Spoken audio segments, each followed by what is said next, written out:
오늘도 역시 롤러코스터가 나왔는데 시작은 1% 코스닥 이렇게 상승 출발을 했다가 오전에 10시만 해도 와 국내 시장 답이 없다, 떠나야겠다. 옆에 옆 동네 비트코인은 급등하고 있는데 이게 뭐냐, 또 이스라엘 전쟁하는 나라보다도 더 많이 빠지고 있고 우리나라는 희망이 없다 라고 생각해서 다들 떠나는 소리가 막 들렸거든요. 그런데 갑자기 한 10시 반쯤부터 바닥을 찍더니 그 이후로 종가까지 얼마나 올랐냐, 쭉 원웨이 상승이 나오는데 4.5% 올랐어요. 저점 대비 4.5% 반등이 나왔는데 이게 보통 반등이 아니죠. 이 정도의 반등이라면 사실상 좀 의미가 있는, 밑꼬리가 있는 망치형 캔들, 이런 반등이 나왔다. 그래서 물론 어느 정도의 위아래 흔들림은 있을 수 있겠지만 단기적으로 750포인트에서 단기 바닥의 가능성이 높아지는 이런 식의 패턴이 나왔으니까 여기에 맞게 투자 전략을 조금 수정을 해야 될 것 같아요. 어제 영상 말씀드렸던 것처럼 좀 조만간 마이너스 20% 다 하락했으니까 바닥을 만들지 않을까 이렇게 말씀드렸잖아요. 근데 정말 기가 막히게 전고점부터 쭉 볼까요? 와, 딱 오늘 저점이 마이너스 19.5. 누가 계산하는 거야 뭐야.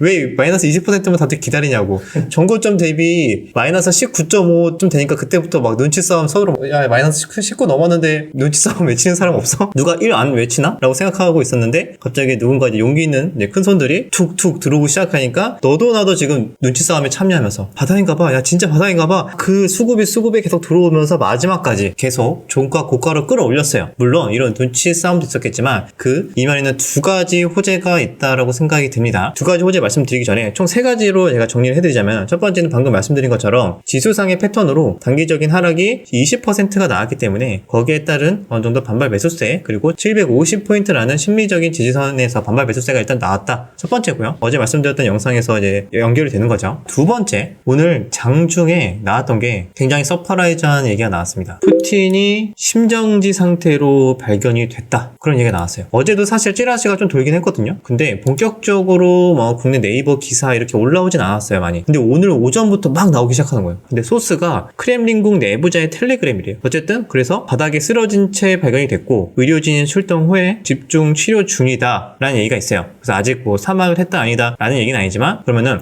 사망의 가능성이 높아지고 있는 거죠. 근데 아직 여기에 따른 크렘린궁의 발표는 나오지 않았어요. 이게 맞다 아니다 얘기는 나오진 않았지만 그런 얘기가 나왔는데 왜 중지 반등이 무슨 상관이죠? 라고 생각할 수 있어요. 오전에만 해도 이런 뉴스가 나왔음에도 불구하고 지수는 좀 빠지고 있었어요. 그리고 뭐가 올랐냐? 코오롱 글로벌, 히림, SY, 데모, 유신, 삼부토건, 뭐죠 이거? 사우디랑도 엮인 애들도 있지만 예전에 대표적으로 우크라이나 재건으로 올랐던 테마주들이에요. 푸틴이 사망의 가능성이 높아지면 길었던 러시아 우크라이나 전쟁의 종전의 가능성이 높아지고 그러면 우크라이나 재건주들이 오르는 거 아니야? 라고 생각할 수 있죠. 일단 전쟁에 따른 이런 종전 기대감 이런 것들도 있기 때문에 순차적으로 시간을 두고 좀 증시가 더 반등한 게 아닐까 라고 생각이 들고, 안 그래도 또 우리 이스라엘 또 지상전을 투입하면은 또 다시 또 전쟁이 확전되고 또 불안 요소가 가중되는 거 아니냐라고 생각할 수 있겠지만, 최근에 나온 뉴스로 본다면 하마스 측에서 50명 인질을 석방을 제안하면서 협상을 하고 있다고 합니다. 이스라엘 측에서는 지상전을 그냥 무작정 치고 들어가기에는 명분이 아직 조금 애매하다. 그래서 지상전이 무기한 연기가 될 수도 있다. 뉴스가 나오고 있거든요. 종전 가능성도 푸틴 심정지에 대한 찌라시 뉴스 때문에 가능성이 좀 높아졌고요. 그 다음에 이스라엘도 지상전을 지금 투입한다고 했는데 또 이런 식의 협상의 가능성이 열려져 있고, 그래서 우리 대외적인 전쟁 불안 요소가 조금은 감소하지 않았나라고 생각이 듭니다. 그게 두 번째 이유예요. 지금 증시가 강하게 반등이 나온 이유. 자, 그래서 오늘은 가장 주도주였던 거는 역시 네옴시티로만 올라간 건 아니고, 물론 네옴시티에 따른 MOU나 이런 뉴스도 나오긴 했어요. 하지만 아마 더 중요한 뉴스는 아마 우크라이나 재건 기대감이라고 생각이 듭니다. 그래서 히림, 코오롱 글로벌, SY, 데모, 유신 이런 종목들 충분히 거래 대금도 꽤 터졌기 때문에 아마 이제 러시아에서 공식적인 답변이 나오기 전까지 지금 각 추측과 여러 가지 얘기들이 오갈 거기 때문에 거기에 따른 이런 우크라이나 재건주들은 기대감이 여전히 좀 살아있다. 그래서 변동성은 나올 수 있어요. 차익 매물 던질 사람 던지겠지만 거기에 따른 또 순환매 한 번씩 들어오지 않을까 그렇게 보고 있습니다. 그래서 이렇게 우크라이나 재건주들이 올라오면서 에코프로도 장중에 70만원 이탈했다가 반등이 세게 나왔죠. 나왔잖아요. 근데 얘보다 더 반등이 세게 나온 게 포스코 홀딩스예요. 왜 더 강하게 올랐을까? 포스코 홀딩스가 탄력도만 보면은 에코프로보다는 좀 약하거든요. 역시 이것도 우크라이나 재건과 관련이 있는 것 같아요. 우리 예전에 포스코 홀딩스가 이때 좀 오를 때 우크라이나 이제 젤렌스키 대통령과 얘기를 했을 때 리튬 광산에 대해서 공급에 대한 협상, 재건을 좀 도와주면은 리튬에 대해서 협상을 할 의지가 있다, 이런 식의 뉴스가 나왔기 때문에 이때 포스코 홀딩스 그룹이 좀 강세가 나왔거든요. 그래서 지금 뭐 푸틴 대통령에 대한 건강 이상설 때문에 포스코 그룹, 포스코 홀딩스가 더 탄력적인 반등이 나왔다, 이렇게 볼 수가 있습니다. 또 플러스 우리 저번에 여기 저점이 어디일까 라고 말씀을 드렸을 때 여기 전고점 부근이 아닐까 라고 말씀드렸죠. 여기 전고점 지금 거의 딱 뭔가 그림 맞추기 한 거야. 이거 뭐야. 전고점에 거의 딱 찍자마자 지금 반등 세게 나왔거든요. 이래서 차트를 안 볼 수가 없어.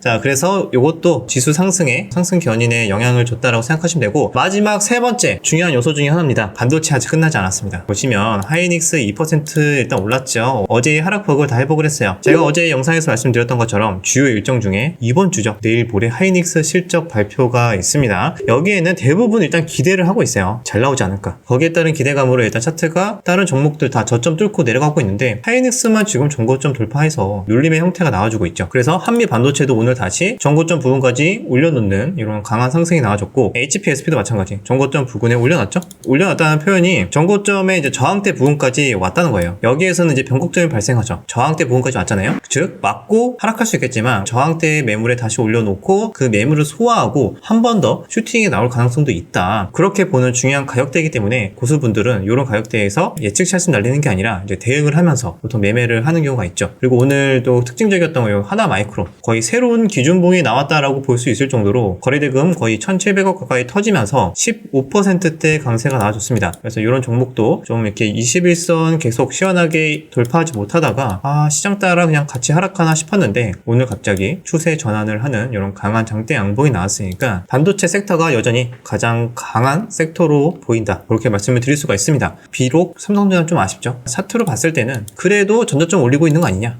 이렇게 전저점 올리고 있죠? 예, 더 중요한 건 하이닉스 실적 발표인 것 같아요. 발표 이후에 전후로 해서 이런 반도체 종목도 수급에 순환매 이런 것들 가능성이 있으니까 큰 흐름으로 본다면은 뭐 우크라이나 재건도 다시 새롭게 돌아오고 있다. 언제까지 확실하게 푸틴의 건강에 대해서 어떤 얘기가 나오기 전까지는 기대감 이런 걸로 인해서 변동성이 계속 나올 것 같고요. 반도체 종목도 차트가 양호한 종목들이 좀 나오고 있으니까 그거까지 체크하시면은 좋지 않을까 이번에 생각합니다. 그리고 이스라엘 전쟁 관련해서 또 말씀을 좀 드렸고, 그 외에는 몇 가지 또 뉴스가 있는데 요거는 좀 더 정리를 해서 내일 영상에서 좀 말씀을 드리도록 할게요. 어쨌든 오늘은 모처럼 시장에서 반등이 좀 잘 나와줘서 숨통이 트이는, 좀 많이 물렸던 분들은 좀 다행이다 라고 생각하실 수 있을 거고, 오히려 단기 바닥을 노리셨던 뭐 어제나 오늘 노리신 분들도 있을 거고, 며칠 전에 하신 분들도 아마 오늘 반등으로 인해서 대부분 조금 괜찮은 구간, 괜찮은 수익 구간이 나오지 않았을까 생각이 드는데, 그 외에 특징적인 건 비트코인이죠. 비트코인의 상승이 좀 심상치 않아요. 우리나라 개별주들 위지트나 우리기술 투자 이런 종목들도 많이 오르긴 했지만 비트코인 자체도 전고점 살짝, 최근 고점 살짝 돌파하면서 슈팅이 잘 나와주고 있는데 이것도 한번 계속 추적을 해봐야 될 것 같습니다. 이번에 이슈는 이 정도 정리를 하고요. 그나마 다행인 거 역시 채권, 10년물 채권 금리가 많이 하락을 했어요. 일단 뭐 많이 하락한 건 아닌데, 왜냐면 5% 돌파했다가 지금 4.8이니까